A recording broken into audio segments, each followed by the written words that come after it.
Listen, speak, and learn English. Hey everyone, a huge welcome back to the Listen, Speak, Learn English podcast. I'm Emma, and as always, I am so excited to be hanging out with you today. And I'm Jack. Hello, everyone. It is great to be back in the studio. You know, Emma, I've been really looking forward to this specific episode all week. Oh, really? Why is that? Well, to be honest, because the topic we're tackling today is, well, it's a big one. It's the one thing that I think almost every single English learner struggles with at some point. I think I know exactly what you're talking about. It's that feeling of, I understand everything I hear, but I just can't speak, right? That's it, spot on. It's the classic gap between passive knowledge, like reading and listening, and active skills, which is actually getting the words out of your mouth. Yeah, it's frustrating, isn't it? I mean, you can read a book, you can watch a movie without subtitles, but the moment someone asks, hey, how was your weekend? You just freeze. Totally. Your mind just goes blank. So today isn't about grammar rules. We aren't going to bore you with textbook stuff. Today is purely about practical speaking exercises. Right. We want to get practical. We're going to talk about things like role-playing, self-talk, which sounds a bit funny, I know, and describing your day. Essentially, how to build that muscle memory in your mouth. Exactly. Muscle memory is key. But Emma, before we dive into the specific techniques, I have to ask you, when you were learning, or even just preparing for a speech, did you ever talk to yourself? Oh my gosh, Jack, all the time. I still do. Really? Yeah, absolutely. I mean, think about it. If you only speak English when you have a teacher or a native speaker in front of you, that's what, maybe 1 hour a week? If you're lucky, yeah. Most people don't even get that. Precisely. So, who is the one person you are with 24 hours a day? Yourself. Yourself. So, you are your own best conversation partner. But I get it. It feels weird, doesn't it? It does. It feels really awkward. You're standing in your kitchen making coffee, and suddenly you start narrating your life in English. People might think you're losing your mind. They might. But you know, that awkwardness goes away. And that brings us to our first main concepts for today, self-talk. Okay, let's break this down because I think when people hear self-talk, they imagine having a full-blown debate with themselves in the mirror. But it doesn't have to be that intense, right? No, not at all. It's actually better if it's simple. It's about narrating the now. Narrating the now. I like that. What does that look like in practice? So imagine you're just waking up. Instead of looking at your phone immediately, you just say out loud, whispering is fine too, what you are doing. Like, okay, I'm stretching my arms, I'm getting out of bed. Where are my slippers? Ah, there they are. Okay. So simple, descriptive sentences. Yes, and the beauty of this is that it connects the action directly to the English word. You aren't translating from your native language in your head. You see the slippers and you say, slippers. That makes a lot of sense. It cuts out the middleman. You know, I actually tried this yesterday just to test it out for the show. Oh, did you? How did it go? Well, I was cooking dinner and I tried to describe everything I was chopping. I'm chopping the onions, I'm slicing the carrots, but then I got stuck. Stuck? How so? I picked up what's it called? The tool you use to take the skin off a potato. A peeler? A peeler, yes. See, I forgot the word peeler at that moment, and I just stood there holding a potato, silent. That is actually the best part about this exercise. Getting stuck is the best part? Yes, because now you know exactly what vocabulary you are missing. In a real conversation, that would be embarrassing, but alone in your kitchen, it's just data. You realize, oh, I don't know the word for peeler. You look it up, and because you were holding the object, you'll remember it forever. That is a really good point. It reveals the holes in your vocabulary that you didn't even know you had. Right, because usually we learn abstract words like democracy or environment in school, but we don't know peeler or shoelace or faucet. The daily stuff, the stuff that actually matters for survival. Exactly. So for our listeners right now, here is a mini challenge. I want you to look around the room you are in currently. Pick 3 objects. Can you name them instantly in English? Ooh, putting them on the spot. I love it. If you can't name them, that's your homework. Go find those words. Simple, effective. I like it. But Emma, moving on a bit, self-talk is great for vocabulary. But what about interaction? Because talking to yourself is, well, it's a monologue. It's not a dialogue. That is true. It's one-sided. So how do we practice the back and forth, the hello, how are you, I'd like a coffee type of flow? That is where role play comes in, and you don't need a partner for this either. You just need a bit of imagination. Okay, acting class time. A little bit. Let's take a classic scenario. Ordering coffee. It's the most common example, but people still get nervous doing it. Oh, definitely. The barista asks, room for milk, and you panic. Right. Room for what? So, in the shower or in your car, you play both parts. You're the customer and the barista. Do you change your voice, like make a deep voice for the barista? You can if you want to have fun, but you don't have to. The important thing is the speed. The speed. Yeah, you say, "Hi, can I get a latte?" Then immediately switch. "Sure, what size?" "Medium, please." "For here or to go?" "To go, thanks." I see, so you're forcing your brain to switch contexts rapidly. Precisely. It builds that reaction time because conversation isn't just about knowing words, it's about rhythm. Rhythm, that is such a key word. You know, a lot of learners wait too long to respond because they're constructing the perfect sentence in their head. Perfectly said. And with role play, since no one is listening, you can mess up, you can stumble, and then you can try it again. You can be the rudest customer in the world or the nicest one, just to experiment. Why not? I demand a refund. Sir, this is a library. Okay, maybe not that one, but I get the idea.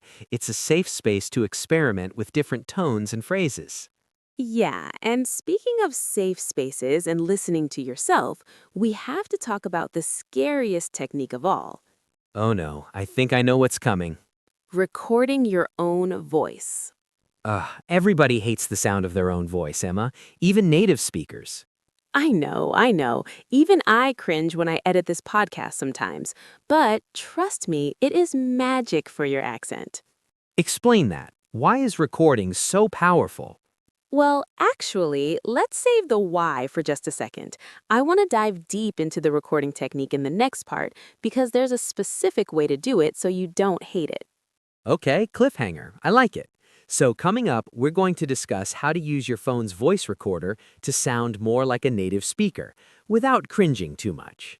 Yes, stay tuned because this next tip might actually change how you practice forever. We'll be right back. Welcome back, everyone. Okay, Jack, before the break, we were talking about the one thing every English learner, and honestly, every human being, avoids doing. Recording our own voices. I'm already sweating just thinking about it. Don't worry, it's not a torture device, it's a tool. But you asked why it's so powerful. Here's the thing.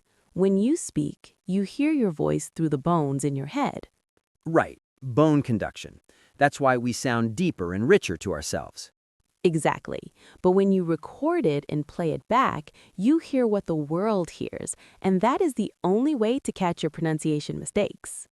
That makes sense, because sometimes I think I'm saying a word perfectly, like comfortable. In my head, it sounds great, but maybe I'm actually saying calm for table. Yes, that is a classic one. So here is the exercise. It's called the listen, record, compare method. Listen, record, compare. Okay, walk me through it. Step 1, find a short audio clip of a native speaker. It could be a clip from this podcast, actually, just 10 or 20 seconds. Okay, step 2. Step 2, record yourself saying the exact same sentences. Don't worry about your accent being perfect yet. Just try to match the speed. And step 3 is the comparison. Right. And this is where you have to be a detective. Don't just say, "Oh, I sound bad." No, be specific. Did I go up at the end of the sentence? Did the native speaker go down? Did they smash 2 words together? Ah, like linking sounds, like saying pick it up instead of pick it up. Precisely. You might notice, wait, Emma didn't say the T in that word, but I did. That is the golden moment. That's where you learn. I love that. It treats language like music. You're trying to match the melody. It is music. English is absolutely musical. But Jack, pronunciation is just one piece of the puzzle. True, you can have perfect pronunciation, but if you don't know what to say, you're just a silent person with a great accent. Fair point. So let's talk about fluency, specifically describing your day. This is probably the most practical skill you can have. It really is. Every Monday morning at work, what's the first question? How was your weekend? And what do most students say?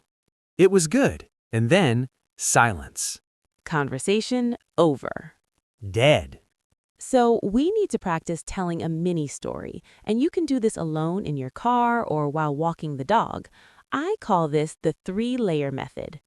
Ooh, layers, like a cake? Sort of. Let's take your weekend, Jack. Layer 1 is just the facts. Simple past tense. What did you do? Okay, let me try. I went to the park. I bought a sandwich. I watched a movie. Perfect. Grammatically correct, but a little boring. A little robotic, yeah. So, layer 2 is feelings and adjectives. Do it again, but tell me how it was. Okay, I went to a beautiful park. I bought a delicious sandwich. I watched a really boring movie. Much better. Now we have some personality, but we aren't at the intermediate or advanced level yet. We need layer 3, connectors and details. Connectors, so words like unfortunately, however, while. Yes, try to weave those sentences together into one flow. All right, pressure is on. Here we go. Last weekend, I decided to go to a beautiful park because the weather was nice. After that, I bought a delicious sandwich, but unfortunately, later on, I watched a really boring movie. Jack, that was brilliant. Hey, not bad, right? That sounded like a real human being. And notice what you did there. You used decided to, you used because, you used unfortunately. Yeah, it feels more like a story and less like a list. That's the goal. So, listeners, here is your homework for this section. Before you go to sleep tonight, don't just think about your day. Speak it Out loud? out loud, even if you whisper. Tell the story of your day using the 3 layers. Start with facts, add feelings, then link it all together. And the great thing about doing this at the end of the day is that it forces you to practice the past tense. Oh, that is such a good point. Irregular verbs are a nightmare for people. Go becomes went, buy becomes bought. Eat becomes ate. It's tricky. It is, and if you only study them in a book, you'll forget them. But if you say, I ate pizza for lunch every time you actually eat pizza, eventually it just sticks. It becomes automatic. You know, Emma, this is great for retelling the past. But what about right now? What about describing things we see in the moment? Ah, you mean descriptive speaking. Yeah, like sometimes I want to practice, but I don't have a story to tell. I'm just sitting on a bus. That is actually one of my favorite ways to pass the time. It's like a game of I Spy, but for adults learning English. I spy for fluency. I like the sound of that. It's really fun, and it helps you learn specific vocabulary that you might ignore otherwise. Can we try a round of that? Maybe give some examples? Absolutely. We're going to play a little game of describe what you see, and we'll show you how to turn a boring commute into a speaking lesson. Sounds perfect. So, we've covered talking to yourself, role-playing coffee shop scenarios, and even the scary task of recording your own voice. It's been quite a journey, hasn't it? But Emma, I can already hear what the listeners are thinking. They're thinking, this sounds great, but I'm so busy. How do I actually make time for this? Honestly, that is the million-dollar question. We all have busy lives, work, family, chores, but here is the secret. You don't need a study hour to improve your speaking. Really? No hour-long sessions? No, I'm a huge fan of the 2-minute rule. The 2-minute rule. Tell me more. It's simple. You just commit to speaking English out loud for just 2 minutes a day. That's it.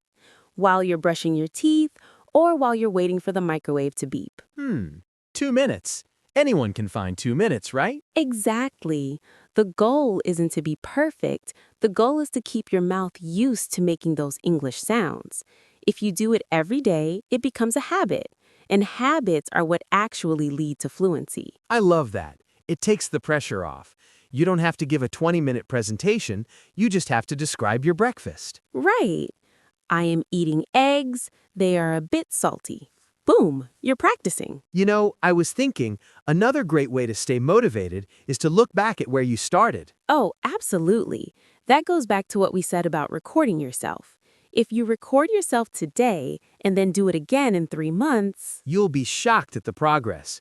You'll hear a huge difference. it's the best motivation there is. You realize, wow, I used to struggle with that word, and now it's easy. Well, Emma, I think we've given everyone a lot to think about today, from talking to the mirror to using your phone as a coach. We really have, and I hope everyone listening feels inspired to just start. Don't wait until you're ready. Start today, even if it's just one sentence. Well said. I'm definitely going to go practice my ordering coffee roleplay now. I think I need to work on my barista voice. I look forward to hearing that.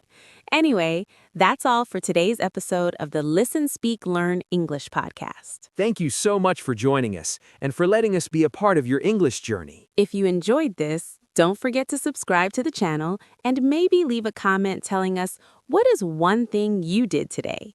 Practice your layered storytelling right there in the comments. We love reading your stories. Until next time, keep practicing and keep speaking. Bye-bye, everyone. See ya! Let's continue your English journey together. Subscribe for more lessons and watch this video next to practice your listening.